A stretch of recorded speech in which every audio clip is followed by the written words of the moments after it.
नमस्कार दोस्तों, स्वागत है आप लोगों का हमारे यूट्यूब चैनल आरटीसी कॉल के ऊपर। दोस्तों, हम अपने यूट्यूब चैनल के ऊपर ओशो की बुक मैं मृत्यु सिखाता हूँ की समरी हिंदी भाषा के अंदर कर रहे हैं और यह सीरीज़ हमारे चैनल के ऊपर कंटिन्यू चल रही है। अब तक हमने इस सीरीज़ के 24 एपिसोड अपने यूट्यूब चैनल के ऊपर अपलोड कर दिए हैं और आज हम आप लोगों के लिए 25वां एपिसोड लेकर आए हैं। अगर आप लोगों ने पहले 24 एपिसोड नहीं देखे हैं तो हम उनके प्लेलिस्ट की लिंक डिस्क्रिप्शन बॉक्स में दे देंगे, आप वहां से उन एपिसोड को देख सकते हैं। आप लोगों तक ओशो के इन विचारों को, इन प्रवचनों को पहुंचाने का हमारा सिर्फ एक मकसद है कि आप लोग ओशो के विचारों को सुने तो इन्हें अपने जीवन में उतार कर अपने जीवन में कुछ परिवर्तन ला सकें। ओशो की किताब मैं मृत्यु सिखाता हूँ के अंदर कुल 15 प्रवचन है। इसमें से हमने 5 प्रवचन को पूरा कर लिया है और अभी हम 6ठे प्रवचन में चल रहे हैं। आप लोगों तक हम इन प्रवचन को पहुँचाएँगे। आप लोगों से मेरी एक विनती है कि आप लोग इस एपिसोड को शुरू करने से पहले कानों के अंदर ईयरफोन्स लगा लें, जिससे कि आप लोग यह एपिसोड आसानी से सावधानीपूर्वक सुन सकें और ओशो के विचारों को अपने जीवन में उतार कर अपने जीवन में कुछ परिवर्तन, अपने जीवन को कुछ प्रभावित कर सकें। चलिए आज का 25वां एपिसोड शुरू करते हैं। एक आदमी क्रोध से डरता है कि कहीं क्रोध न आ जाए और वह दिन में 24 घंटे में 24 बार पाएगा कि क्रोध आ गया। तो जितना वह डरेगा कि क्रोध न आ जाए, क्रोध पर सम्मोहित हो जाएगा। फिर 24 घंटे क्रोध खोजने लगेगा। जो आदमी स्त्री से डरेगा कि कोई सुंदर स्त्री न दिखाई पड़ जाए, नहीं तो वासना उठाएगी, उसको 24 घंटे सुंदर स्त्रियां दिखाई पड़ेगी। धीरे धीरे कुरूप स्त्रियां भी उसके लिए सुंदर हो जाएगी। इसी तरह धीरे धीरे पुरुष स्त्रियां मालूम होने लगेंगे। पीछे से कोई साधु दिख जाए, वह चक्कर लगाकर देख कर आएगा कि कौन है, बड़े बाल तो होए, तो उसको शक हो जाएगा कि कहीं स्त्री तो नहीं। फिर उसको चित्रों में भी स्त्रियां दिखाई पड़ने लगेगी। कि पोस्टर लगा हुआ है, वह उससे भी सम्मोहित हो जाएगा। पोस्टर पर क्या है, सिर्फ कुछ रंग फेंका हुआ है, लेकिन पोस्टर भी उसे सम्मोहित कर लेगा। वह अलग अलग चित्र देख कर उठेगा और देखेगा, गीता में छिपा हुआ, कुरान में छपा हुआ अलग अलग चित्र देखेगा स्त्री के और सोचेगा नहीं, सिर्फ रेखाएं खींची है, इसमें सम्मोहित क्यों हुआ जा रहा हूँ। वह स्त्री से बचना चाहता रहा है, वह घबरा गया है, तो स्त्रियों के सिवा उसे कोई दिखाई ही नहीं पड़ता। अब वह मंदिर में चला जाए, मस्जिद में चला जाए या फिर कहीं भी चला जाए, उसे सिर्फ स्त्रियाँ दिखाई पड़ेगी। जो समाज काम के विरोध में है, वह समाज काम के प्रति उतना ही नीचा चला जाता है। जो समाज काम विरोधी होगा, वो काम की निंदा करेगा, तो समाज का पूरा चित्त कामुक हो जाएगा, क्योंकि जिसकी वह निंदा करेगा उससे ही सम्मोहित हो जाएगा, उस पर ही ध्यान चला जाएगा।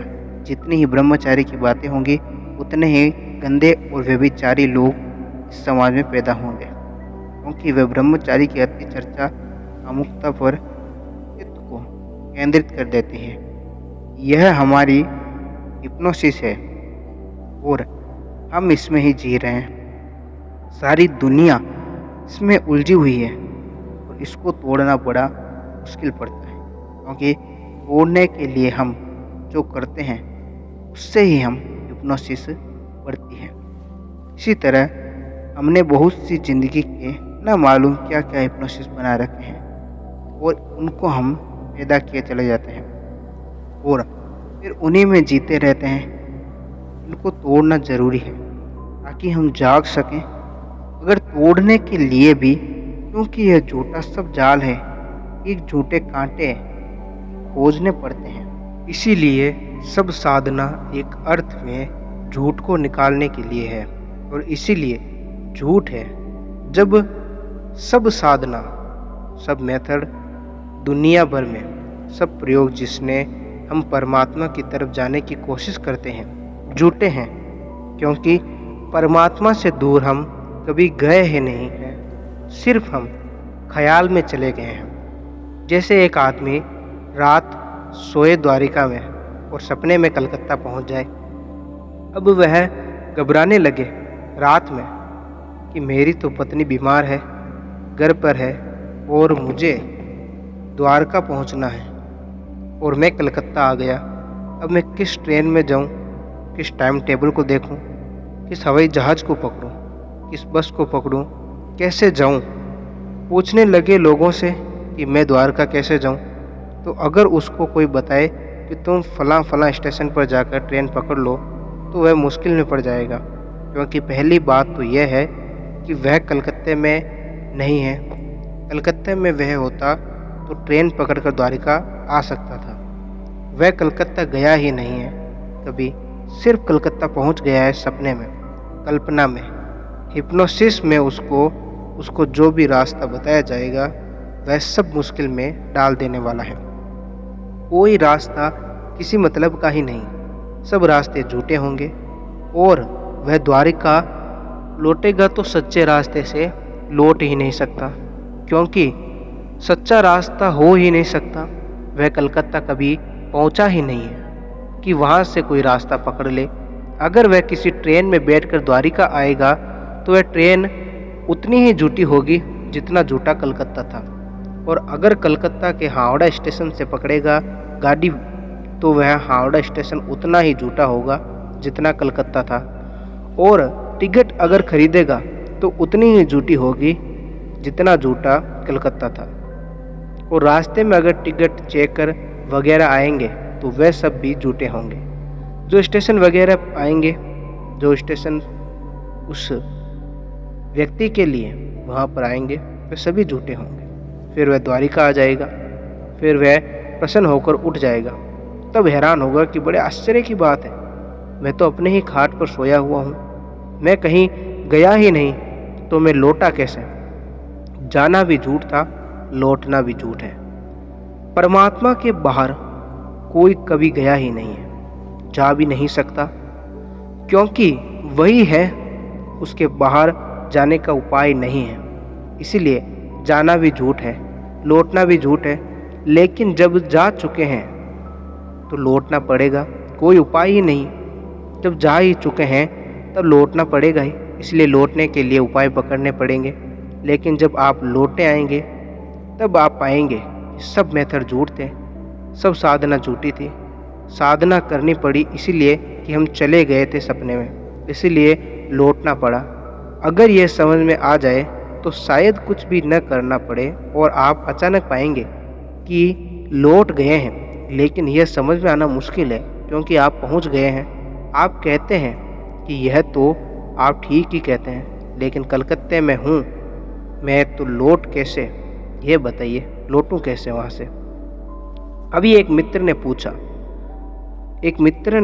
पूछा हुआ है कि क्या आपको ईश्वर मिल गया है।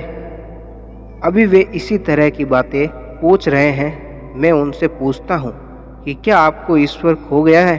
अगर मैं कहूँ कि मिल गया तो मैंने ये मान लिया कि वह खो गया था, इसलिए वह मिल गया है। जब हमें लगता है कि खो गया तब भी मिला हुआ है, तब भी हम सिर्फ एक सम्मोहन में खो गए और लगता है कि खो गया है। इसीलिए जो आदमी कहे कि हाँ मुझे ईश्वर मिल गया है, वह आदमी अभी गलती में है।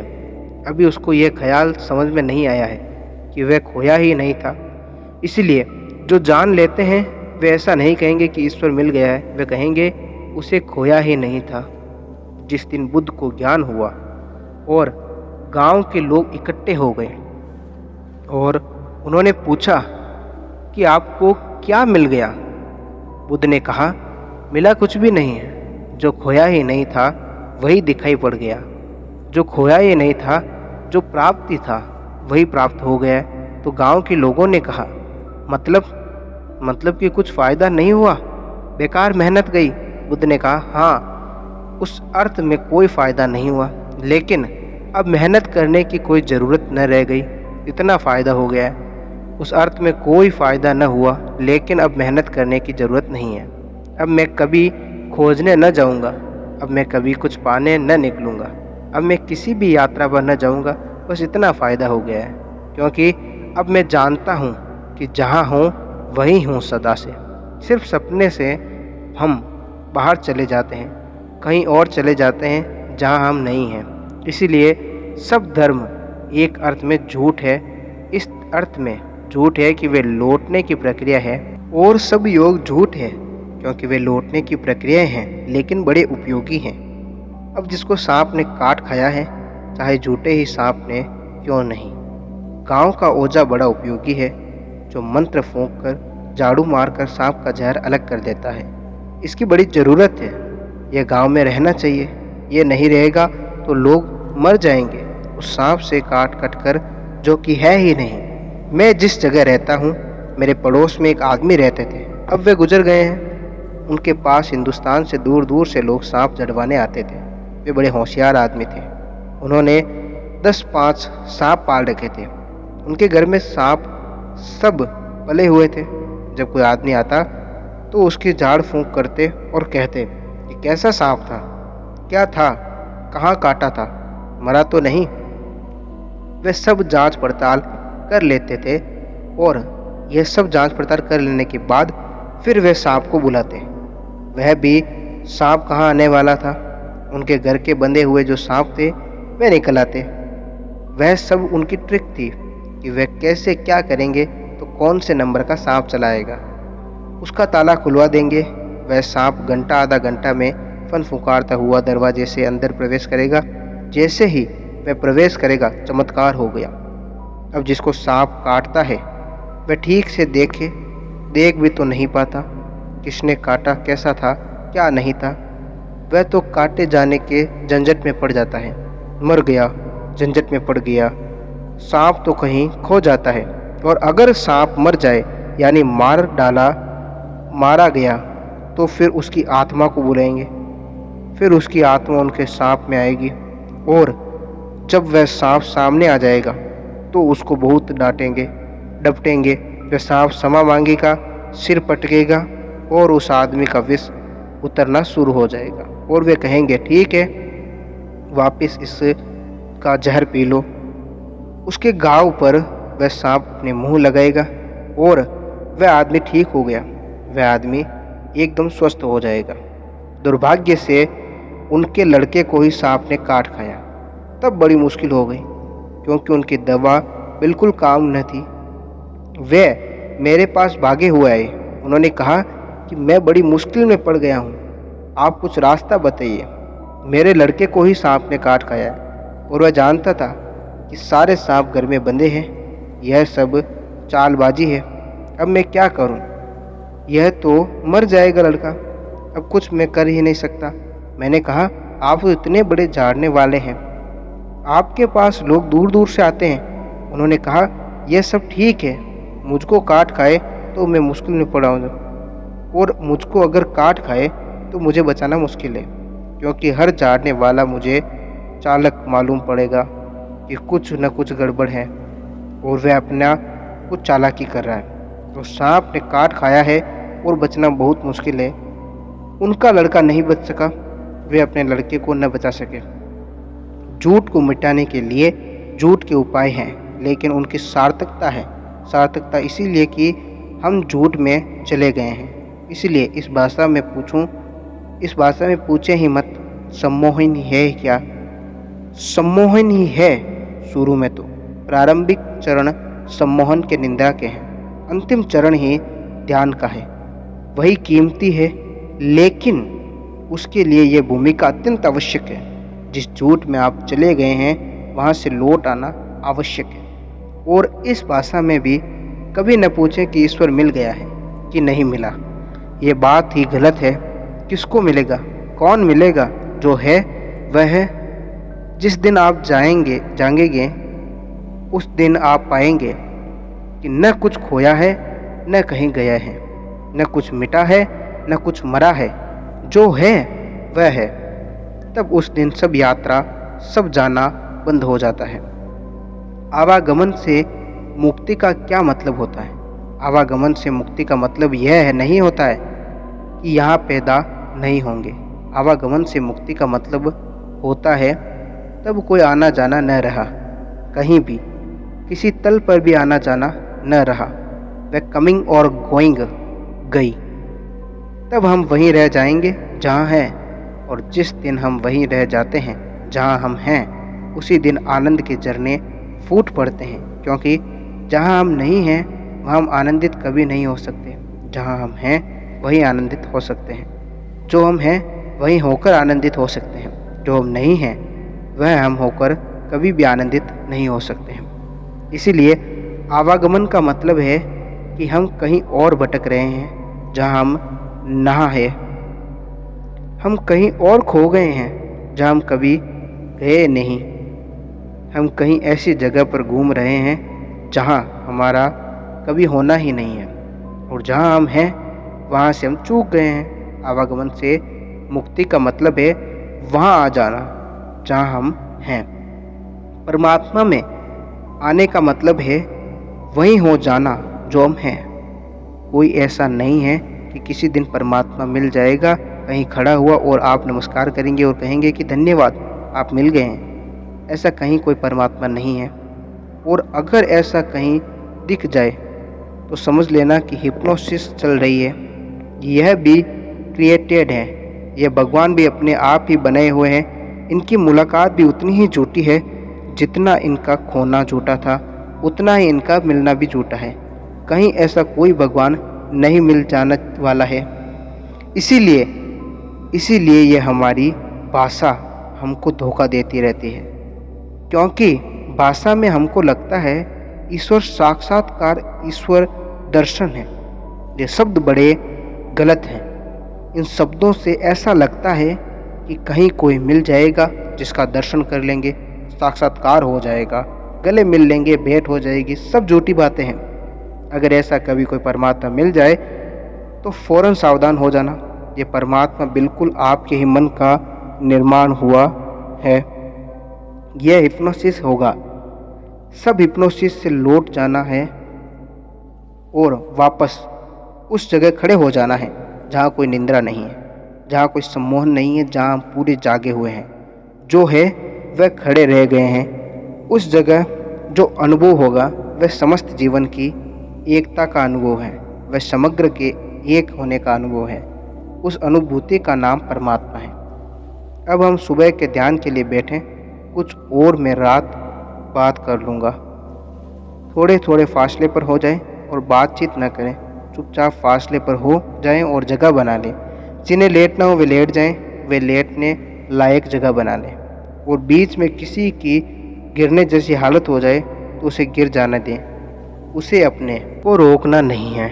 हाँ, ऊपर दहलाना पर चले जाएं, लेकिन जगह बना लें, क्योंकि पीछे किसी के ऊपर गिर जाएं तो आपको भी तकलीफ़ मालूम पड़े और दूसरे का भी ध्यान बंट जाएगा और हट भी जाए। हाँ, यहाँ नीचे आ जाएं, आँख बंद कर लें।